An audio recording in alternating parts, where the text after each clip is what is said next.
The whispers started the moment Naya Stellaris stepped through the ornate gates of Celestial Academy. Students clustered in small groups along the cobblestone pathways paused their conversations mid-say, intense, their eyes following her graceful movement across the courtyard. It wasn't her ethereal beauty that drew their attention, though her silver-white hair that seemed to shimmer with its own inner light certainly turned heads. It wasn't even her unusual pale violet eyes that reflected the morning sun like polished amethyst. It was the scent. "Do you smell that?"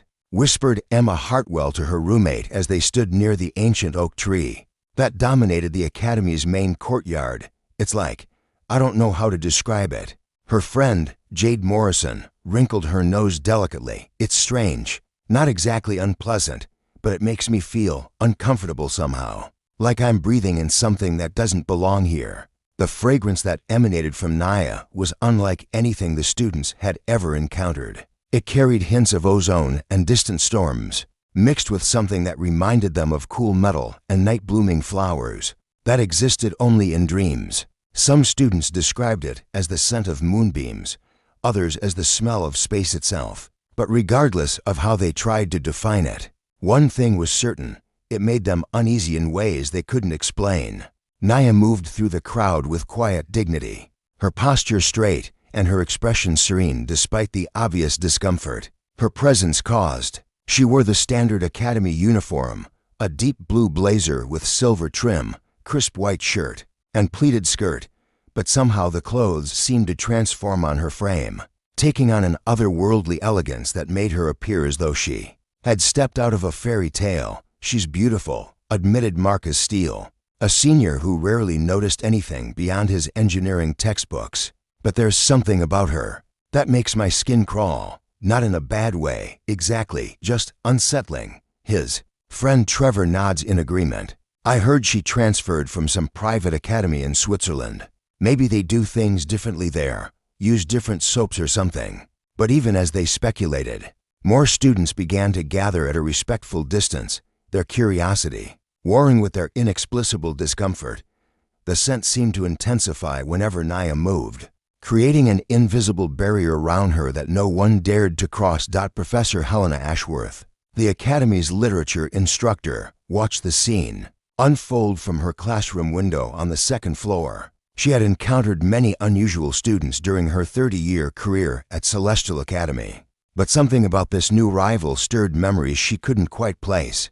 The way the morning light seemed to bend around the girl, the almost musical quality of her footsteps on the stone path, and most of all, that haunting fragrance that managed to reach even her high window. "Interesting," she murmured to herself, making a mental note to observe this Naya Stellaris more closely during her first literature class. Down in the courtyard, Naya finally reached the main entrance to the academic building. She paused for a moment, her violet eyes scanning the faces of the students who watched her with a mixture of fascination and unease.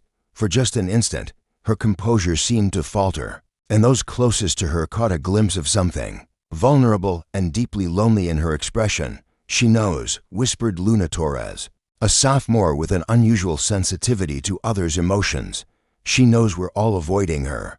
The observation sent a ripple of guilt through some of the watching students. They recognized the unfairness of their reaction. Naya had done nothing wrong, said nothing offensive. Her only crime was possessing a scent that made them feel as though they were in the presence of something far beyond their understanding. As Naya climbed the steps to the main building, her delicate fingers trailing along the worn stone banister, several students caught a stronger whiff of her fragrance, this time mixed with the otherworldly ozone and metallic starlight. There was something else, the faint scent of sadness, as though loneliness itself had taken on an aroma. The heavy wooden doors closed behind her with a soft thud, leaving the courtyard full of students who suddenly felt as though they had witnessed something significant, though they couldn't quite articulate what. The whispers began immediately, spreading through the crowd like ripples on a pond. "Did you see her eyes?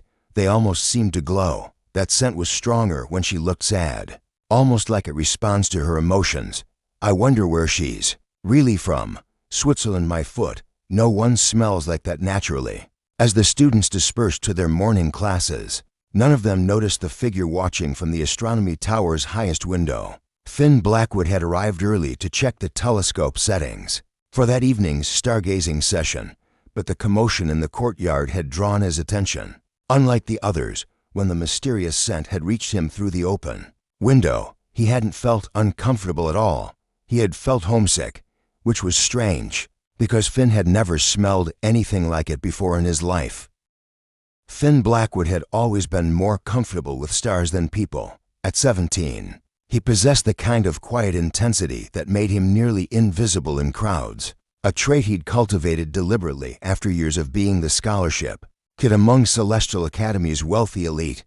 His dark hair perpetually fell across his green eyes, and he had a habit of unconsciously adjusting the worn leather strap of his grandfather's vintage camera that he carried everywhere. 3 days had passed since Naya's arrival, and the whispers hadn't diminished. If anything, they'd grown more elaborate, spawning theories that ranged from the plausible to the absurd. Some students speculated she used exotic perfumes from her mysterious European background. Others suggested she had a rare medical condition. The more imaginative whispered about witchcraft or genetic experiments. Finn found it all ridiculous. He first encountered her scent properly during his Wednesday evening astronomy class. Professor Vega had assigned the students to work in pairs, calibrating telescopes on the Academy's observation deck.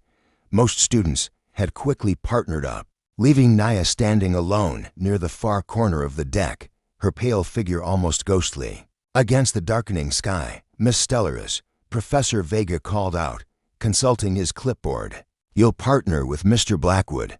He's our most experienced student observer." Finn looked up from his telescope adjustment, catching sight of Naya's uncertain expression. Around them, he could hear the subtle shuffle of other students stepping slightly farther away, creating an unconscious circle of empty space around her position. As he approached, the scent hit him with surprising intensity. It was stronger in the evening air, carrying notes he hadn't detected from his tower window. There was something that reminded him of his grandmother's garden after summer thunderstorms, mixed with the metallic tang of lightning and something that made him think of vast, star-filled distances. "I hope you don't mind working with me," Naya said quietly, her voice carrying a faint accent he couldn't place. "I understand if you'd prefer a different partner."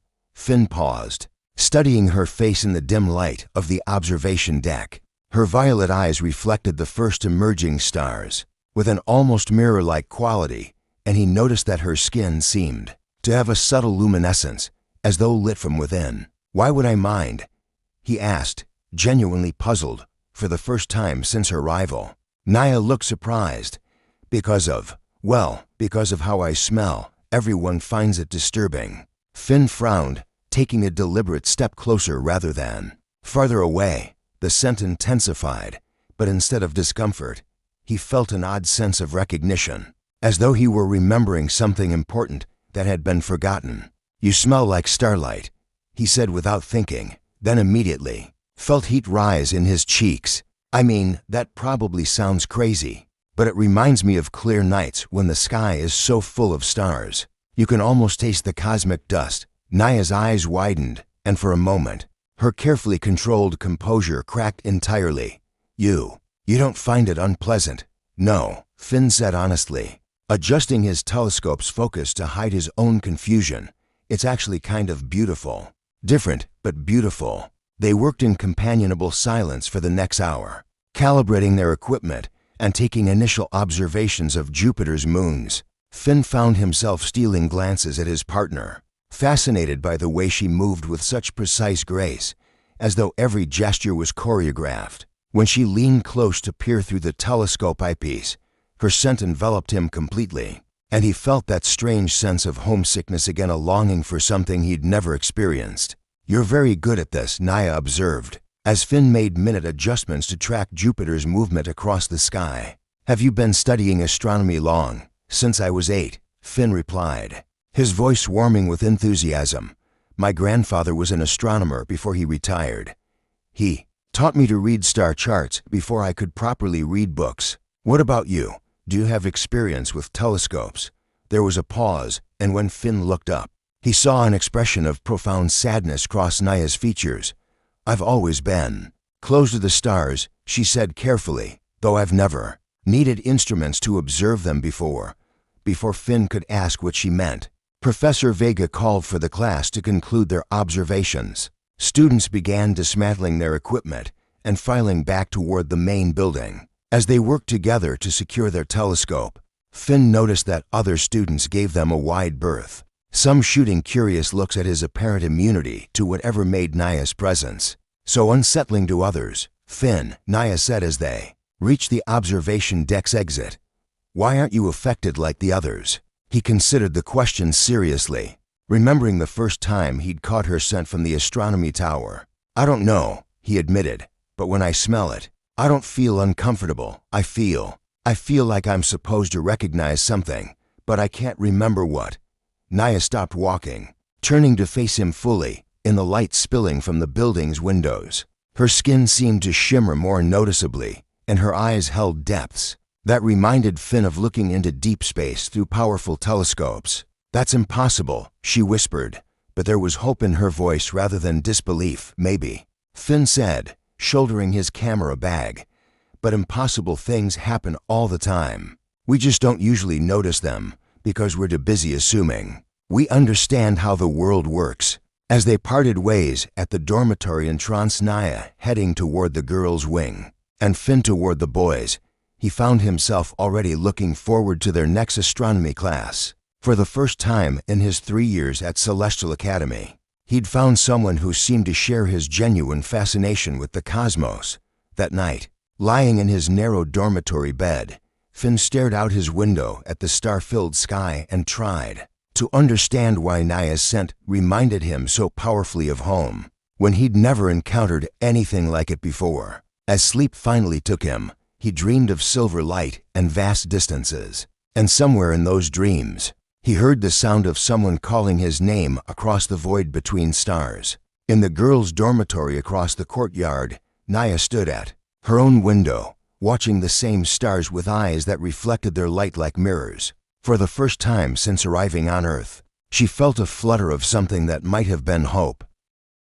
The library at Celestial Academy was Naya's refuge, built in the Gothic Revival style with soaring arched windows and long wooden tables that had witnessed decades of scholarly pursuit. It offered her something she'd found nowhere else on campus: solitude without judgment. Most students avoided the deeper sections where ancient astronomical texts and star charts gathered dust, which made it the perfect place for her to spend her free periods. She was there on Friday afternoon, surrounded by books about stellar cartography and cosmic phenomena, when Finn found her. I thought I might find you here, he said quietly, sliding into the chair across from her at the secluded table tucked between towering shelves of scientific journals. Naya looked up, startled.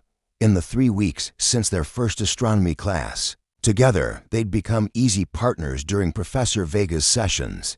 But Finn had never sought her out during regular school hours. She was acutely aware that being seen with her in public often drew unwanted attention. You don't have to sit with me, she said softly, though her violet eyes betrayed her hope that he would stay. I know the others already think you're strange for not being bothered by my condition. Finn settled more comfortably in his chair, pulling out his worn leather notebook and a pencil. Let them think what they want. I'm more interested in what you're reading. He gestured to the collection of books spread before her: advanced stellar physics, theories of cosmic evolution, texts on interstellar matter that were typically reserved for graduate-level study. Mixed among them were older volumes, some so ancient their titles were barely legible on cracked leather spines. Research, Naya said evasively. But Finn noticed how her fingers trembled slightly as she closed one of the books. I'm trying to understand certain astronomical phenomena, such as, Finn asked, genuinely curious. He'd noticed that Naya's knowledge during their astronomy classes went far beyond what any high school student should possess. She could identify star systems without referencing charts, and seemed to understand stellar mechanics intuitively. Naya hesitated, then pushed one of the older texts toward him. The page was open to a detailed illustration of a binary star system, with handwritten notes in the margins in a script that seemed to shimmer slightly in the library's dim light. Do you believe, she asked carefully, that there are forms of life perfectly adapted to environments we consider impossible, beings who might thrive in the vacuum of space or in the heart of a star. Finn studied the diagram, noting the intricate calculations and observations recorded alongside it. The mathematical formulations were far beyond his current understanding, but something about the stellar configuration looked familiar. Scientifically speaking, extremophiles exist on Earth, in conditions we once thought unsurvivable, he said thoughtfully. Bacteria in volcanic vents, organisms in radioactive environments. So theoretically, yes, I suppose more exotic life forms could exist. Naya leaned forward slightly, and her scent intensified around them. Here in the enclosed space of the library alcove, Finn could detect new layers to the fragrance, something that reminded him of aurora borealis and the deep cold between planets. What if such beings looked almost human? She pressed. What if they could survive briefly in our atmosphere, but their very presence changed the environment around them in subtle ways? Finn set down his pencil, studying her face intently. Naya, what are you really asking me? For a long moment, she was silent. Around them, the library's familiar sounds, the whisper of turning pages, the soft footsteps of students moving between stacks, the distant hum of the building's ventilation, seemed to fade into background noise. I'm asking, she said finally, her voice barely above a whisper, if you could accept that someone you cared about was fundamentally different from everyone else you'd ever known, different in ways that might seem impossible. The word cared hung in the air between them, acknowledged but not quite addressed. Finn felt his heart rate increase as he processed the implications of her question. Are you telling me you're not human? He asked quietly. Naya's laugh was soft and musical, but tinged with sadness. I'm telling you that home, for me, is a place you can only see through telescopes, and that the reason my scent affects others so strangely is because it carries traces of somewhere your species was never meant to survive. She stood gracefully, moving to the tall window that overlooked the Academy's gardens. In the afternoon light streaming through the glass, her skin's subtle luminescence was more apparent, and Finn noticed for the first time that her shadow seemed oddly insubstantial. The system you were looking at in that book, she continued, gazing out at the sky, is called Lumina Duo by your astronomers. Twin stars approximately 47 light-years from Earth. The smaller star is dying, collapsing in on itself. When it finally goes supernova, it will destroy everything in a radius of several light-years. Finn joined her at the window, close, enough that he could feel the subtle warmth that seemed to radiate from her skin. Despite its pale appearance, including anything that might have evolved to live in that system, he said, understanding beginning to dawn. My people have perhaps 50 of your Earth years before our world becomes uninhabitable. Naya confirmed, we've been sending scouts to identify potential refuge worlds, places where we might survive, even if we could never truly belong. She turned to face him, and in her violet eyes, Finn saw depths of loneliness and homesickness that made his heart ache. The scent that bothers your classmates, it's partly pheromonal, partly the result of biochemistry adapted to a very different environment. To most humans, it triggers an instinctive recognition that I'm not of your species. It makes them uncomfortable, because some deep part of their brain recognizes me as other. But not me, Finn said, reaching out to gently touch her hand. Her skin was surprisingly warm, and at the contact, he felt that familiar sense of recognition intensify. Why not me? Naya's fingers intertwined with his, and her scent seemed to pulse around them like a living thing. I don't know, she admitted, but from the first moment you sat beside me, I felt something I hadn't experienced since leaving home. I felt recognized. They stood together in the golden afternoon light, hands clasped, while around them the library continued its quiet rhythm. For Finn, the moment felt like a door opening onto possibilities he'd never imagined. For Naya, it felt like the first breath of hope she'd allowed herself since beginning her impossible mission. So what happens now? Finn asked softly. Now, Naya said, her voice carrying a note of something that might have been joy. I stopped pretending to be something I'm not, at least with you. Outside the window, clouds drifted across the sky, and somewhere among the stars invisible in the daylight, a dying binary system continued its final dance toward destruction. Professor Thorne's office occupied the top floor of Celestial Academy's oldest tower, a circular room lined with books, star charts, and artifacts from around the world. As the Academy's senior astronomy instructor and unofficial keeper of its secrets, he had requested to meet with Naya and Finn on a gray Saturday morning when most students were sleeping late or enjoying weekend activities. Finn had been surprised by the summons, delivered by a first-year student who seemed nervous about approaching Naya directly. But Naya herself had shown no surprise, only a kind of resigned acceptance that suggested she'd been expecting this conversation. "Please sit," Professor Thorne said, gesturing to two chairs arranged before his massive oak desk. He was a tall, thin man in his 60s, with silver hair and intelligent brown eyes that seemed to miss nothing. "I trust you'll find this discussion illuminating." Naya settled gracefully into her chair, her posture straight but tense. Beside her, Finn could sense her anxiety in the way her scent intensified slightly, carrying sharper notes of ozone and something that reminded him of metal heated to near melting. "You know what I am," Naya said. It wasn't a question. Professor Thorne smiled, but there was kindness in his expression rather than threat. "My dear, I've been studying the stars for 40 years. When a student arrives whose very presence carries the spectral signature of distant stellar radiation, I tend to notice." He moved to one of his bookcases, withdrawing a leather portfolio thick with documents and photographs. "The Lumina Duo system has been of particular interest to me since we first detected the smaller star's instability, when our radio telescopes began picking up organized signals from that region 3 years ago.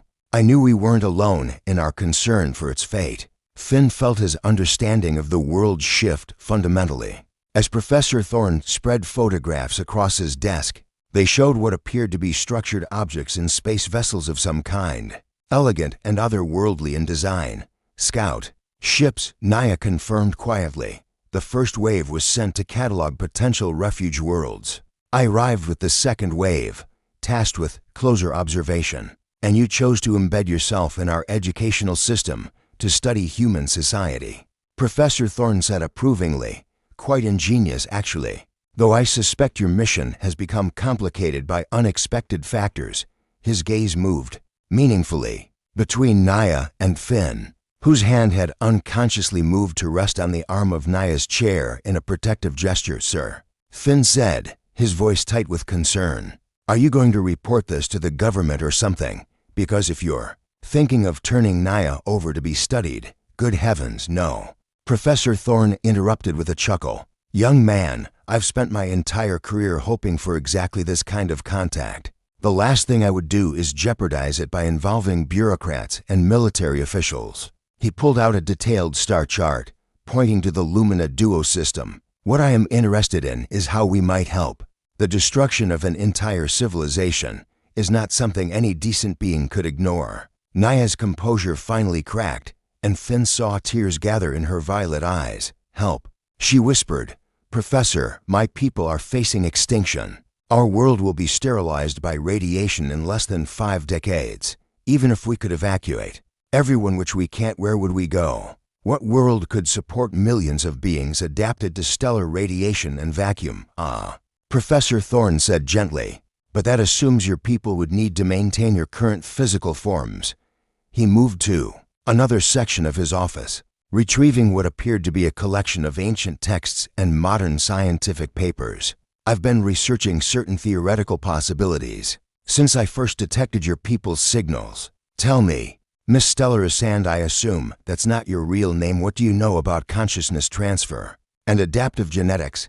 Naya frowned, her tears stopping as academic curiosity took over. "Theoretical frameworks exist for both, but the energy requirements alone would be immense. Yes, unless one had access to the controlled energy output of a dying star." Professor Thorne smiled at her shocked expression.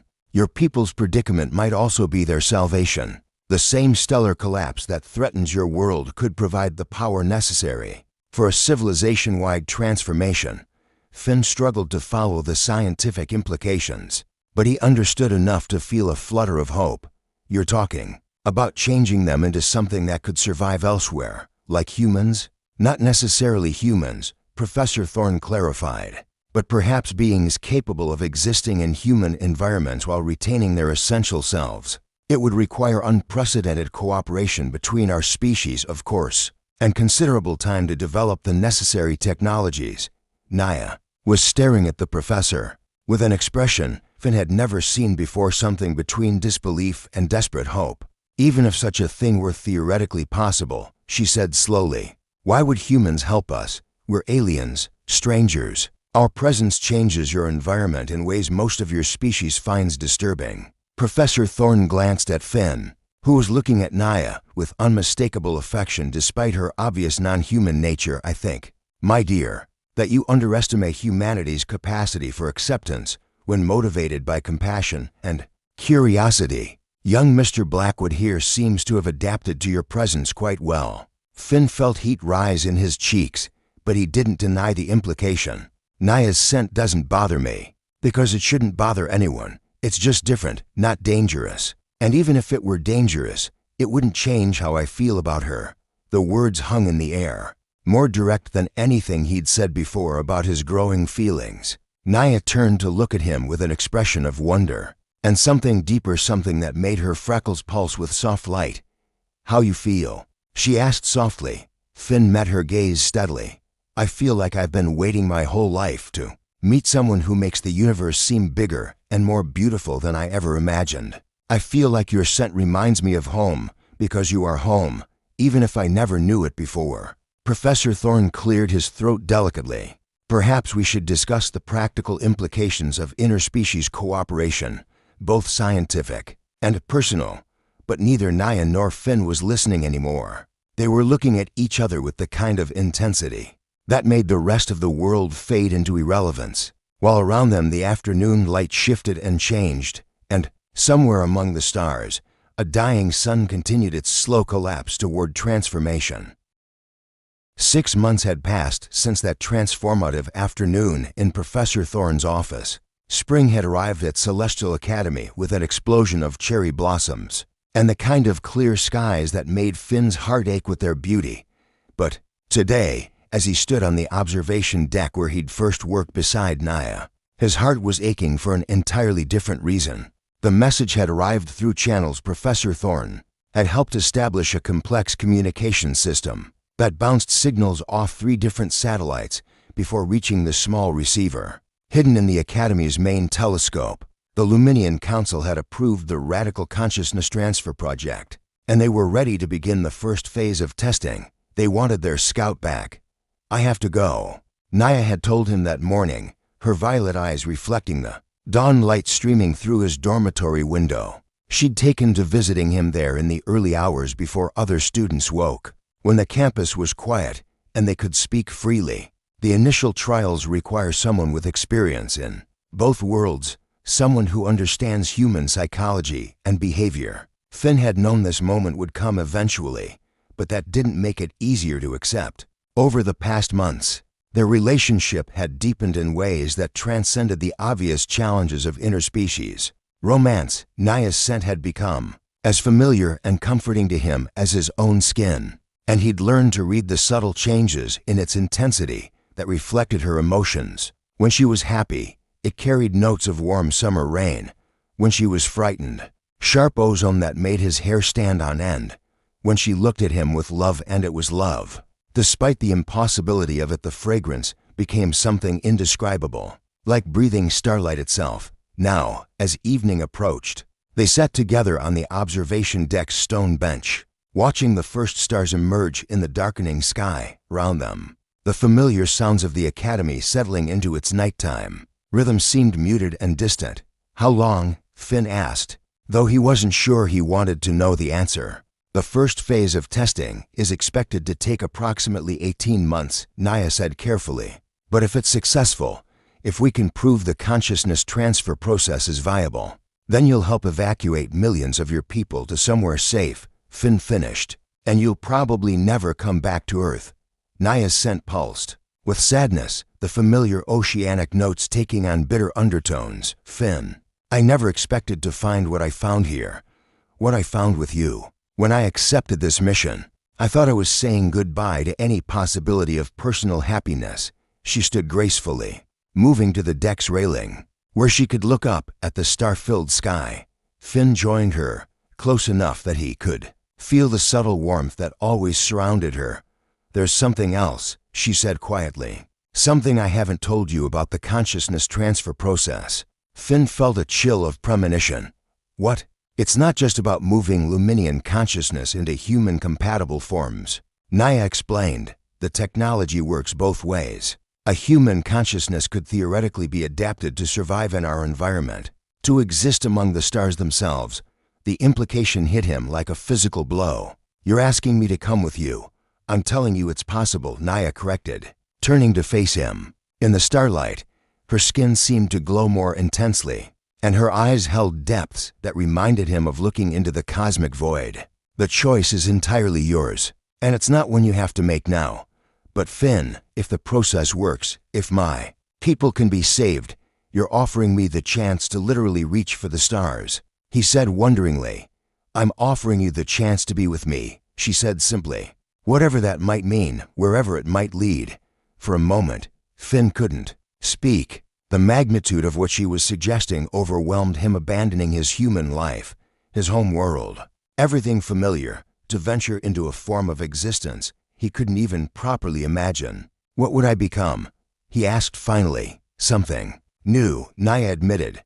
"Neither fully human nor fully Luminian, but a bridge between both. You would retain your essential self, your memories, your personality, but your physical form would be adapted to survive in space, to process stellar radiation as nourishment, to exist in ways that would seem impossible to either of our species now." She moved closer, her scent enveloping him completely. "But you would also be able to return to human space if you chose. The transformation isn't irreversible." According to the theoretical models, Finn reached out to cup her face in his hands, marveling as always at the subtle luminescence of her skin. "And if I chose to stay human, if I couldn't take that risk, then I would understand," Naya said, though her voice carried unmistakable pain. "And I would carry the memory of what we shared for however long my transformed existence lasts." They kissed then, with a desperation born of impending separation and impossible choices. Her lips tasted of starlight and ozone, and where their bodies pressed together, Finn felt that familiar electrical current that seemed to connect them on a level deeper than mere physical attraction. When they finally broke apart, both breathing heavily, Finn knew with crystalline clarity what his answer would be. "I'll come with you," he said simply. Naya's eyes widened with shock and hope. "Finn, you can't decide something this important so quickly. This isn't just about leaving Earth, you'd be leaving humanity itself behind." "No," Finn said firmly, his hands still cradling her face. "I'd be expanding what humanity could become. And more importantly, I'd be choosing love over fear." He gestured toward the stars scattered across the night sky. "I've spent my whole life dreaming about what might be out there among the stars. You're offering me the chance to not just dream about it, but to live it with you." Tears that seemed to shimmer with their own inner light began to flow down Naya's cheeks. "The process is experimental, dangerous. You could die or be changed in ways we can't predict." "Life is dangerous," Finn replied with a smile. "Love is dangerous, but some risks are worth taking." Above them, a meteor streaked across the sky, fragment of some distant world burning up in Earth's atmosphere. Finn chose to see it as a good omen. 3 weeks later, they stood together in Professor Thorne's office, surrounded by equipment that looked like a cross between a telescope and a radio transmitter. The signal they were sending would take nearly 50 years to reach the Lumina Duo system, but thanks to relativistic physics and the consciousness transfer technology, their journey would seem much shorter to them personally. "Are you certain about this, young man?" Professor Thorne asked one final time. "Once the process begins, there may be no way back." Finn looked at Naya, whose scent had taken on the warm, rain-like quality that meant she was happy. "I've never been more certain of anything in my life." As the transfer process began, Finn felt his consciousness expanding, touching something vast and luminous. The last thing he experienced with his human senses was Naya's hand in his, and the scent of starlight surrounding them both. When awareness returned, they were dancing between stars. They're transformed beings existing in ways that transcended the limitations of flesh and gravity. Behind them, Earth continued its ancient orbit around a young yellow star. Ahead of them lay the dying binary system of Lumina Duo and millions of beings, who would soon face their own impossible choices, but they would not face them alone. In the space between worlds, where the scent of starlight was not strange but natural, two lovers began their work of building bridges between species, proving that love could indeed transcend the boundaries of biology, physics, and the vast distances between stars. And sometimes, on clear nights when the atmospheric conditions were just right, students at Celestial Academy would catch a faint whiff of something unusual on the breeze, something that smelled like ozone and starlight and infinite possibility. Those who were sensitive enough to detect it found themselves looking up at the night sky with a new sense of wonder, never knowing that they were catching the lingering traces of a love story that had literally reached for the stars.